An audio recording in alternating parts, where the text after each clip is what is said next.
the first time on Ken TV, makakasama po natin for a special kantuhan, kapamilya leading man, wow, and singer Katie Estrada. Hello. Hi, Kate. Welcome back to Davao. Thank you, Ken. What do you consider as the turning point that made you realize na parang you have arrived, you have made it already in the industry? Wow, okay.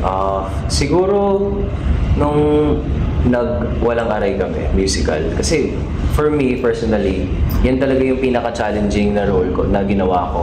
And nung pagkatapos ng run namin, sinabi ko sa sarili ko, grabe, nagawa ko yun. And I feel like I can conquer the world now. And I would say the same thing for BBB. So, like, two turning points. BBB, tapos after walang aray.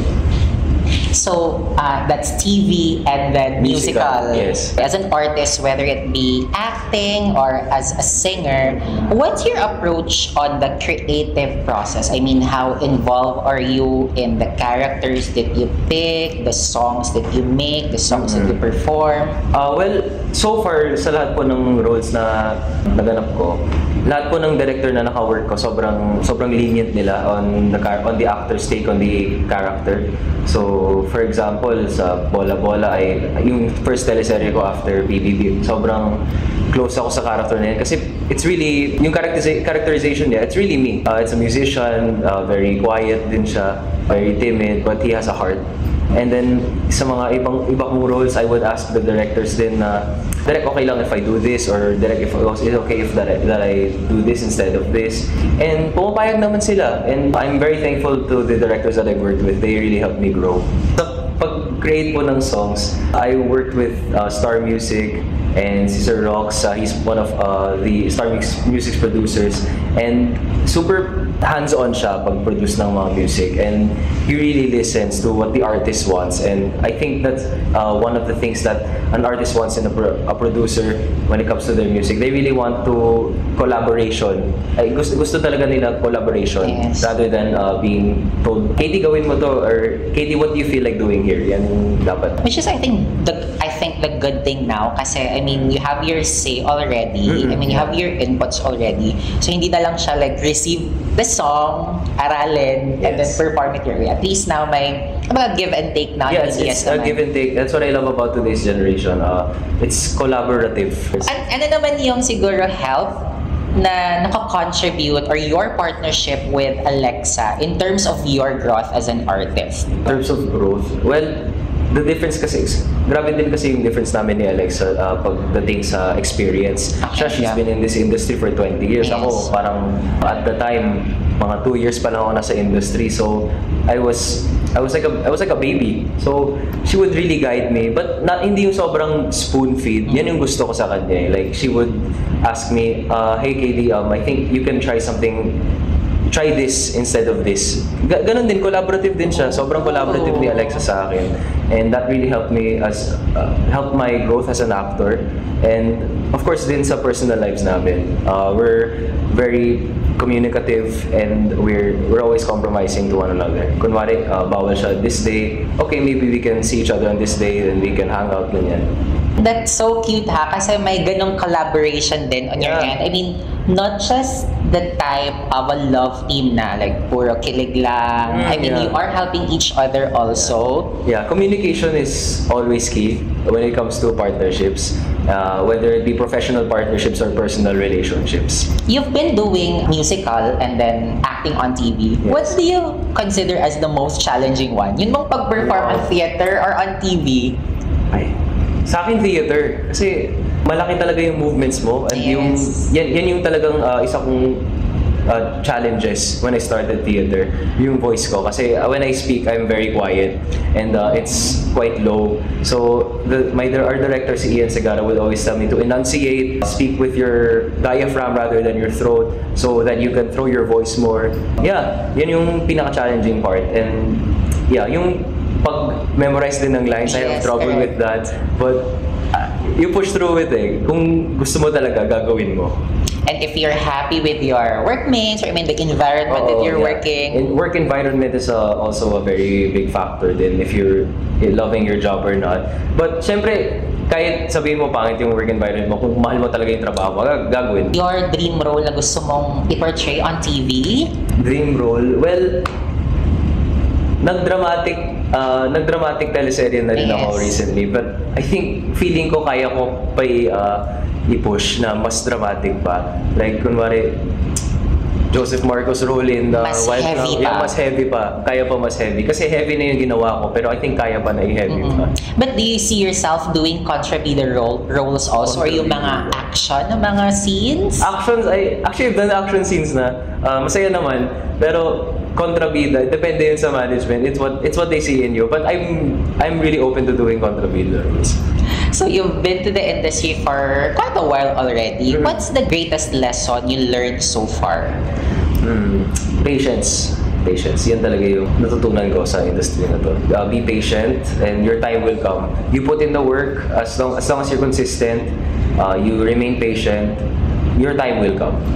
Your time will come down. Let's take it from KD. So not just siguro in career but also in life. I mean, everything comes for a reason and in God's perfect time. Yes.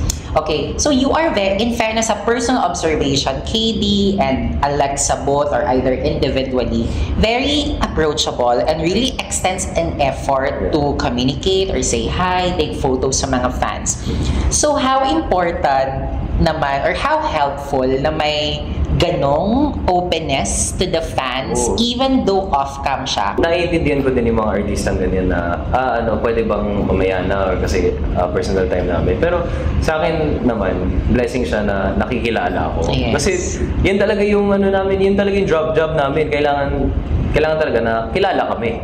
Kung di kami kilala, hindi not relevant, you know? Yes, correct. So really like making an effort also. Yeah, making an effort too, yeah. And yeah, for me, I mean, it depends din on the artista, but for me, it's not a bother naman. It's something, it will make their day din, you know what I mean? Kasi kasi minsan lang sila makita ng artista. So, I'm not saying that grabe ako, like, wow, I'm sobrang S tier ka na KD na, A lister ka na KD. Pero, maliit lang na bagay yun eh. It just takes a few seconds of your day. Any unforgettable encounter with a fan na parang na-touch ka talaga?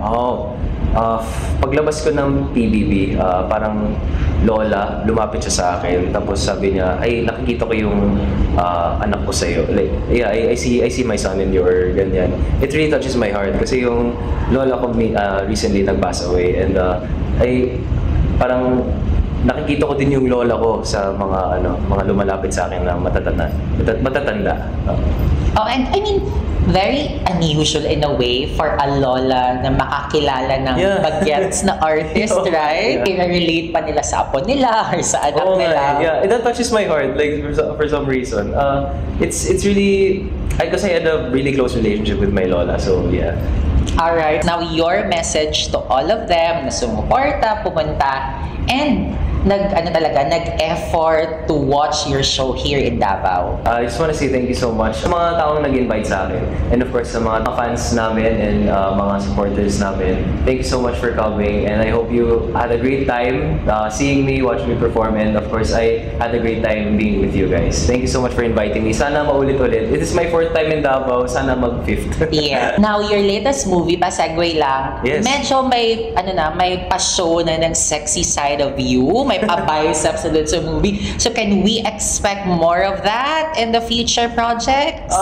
Depende sa director, depende din sa role. But yeah, I told myself I'm heading into my early 20s na. So kailangan medyo level up na tayo. Not only in acting pero physical wise, like physique wise. Gusto ko talaga hindi naman yung sobrang malaking katawan, pero yung fit, makikita mo na nag-workout. Alright, so we can expect more biceps now from KD in the future. So now, kids, to close our kantuhan, 5 years from now, where do you see yourself? 28. Para after 5 years, balikan natin ang kantuhan na ito. Oo nga, 5 years from now, sana KD ay, mas fit ka and sana mas mayaman ka. Yeah, dapat. Yan naman talaga dapat. Sana mas mayaman ka. Hope you get more work. Hope you get more money. Wishing you best in your family. Hope your relationships are doing really well. And 5 years from now, siguro, kaya mo na mag-shirtless scenes. Shirtless seats. Why not? Alright, ito Gage. May mga kabataan or mga bata who will see our kwentuhan. Now, what is your message to them? Kasi ikaw, in fairness, even though you are very busy sa iyong showbiz career, hindi mo kinakalimutan talaga yung pag-aaral. Message to the youth, I would say, keep it up guys. Alam ko na parang ang dami nangyayari ngayon sa mundo, and sometimes it feels like you don't know what you're doing, you don't know kung ito talaga yung para sa'yo. I'm just here to tell you that you're doing great, and hindi ibig sabihin na may mga nangyayaring masama ay hindi na para sa'yo yan. So, just trust the process guys. Trust the process, keep praying, and always hope for the best. Keep your head up, stay positive. You are doing the right thing. Always pray and believe in yourself. Thank you very much, kids, for this short and super inspiring kwentuhan. And of course, I would like to thank Techno and Miltelcom, celebrating 25 years as our leading source of technology for making this kwentuhan possible. Once again, Katie Estrada! Thank you!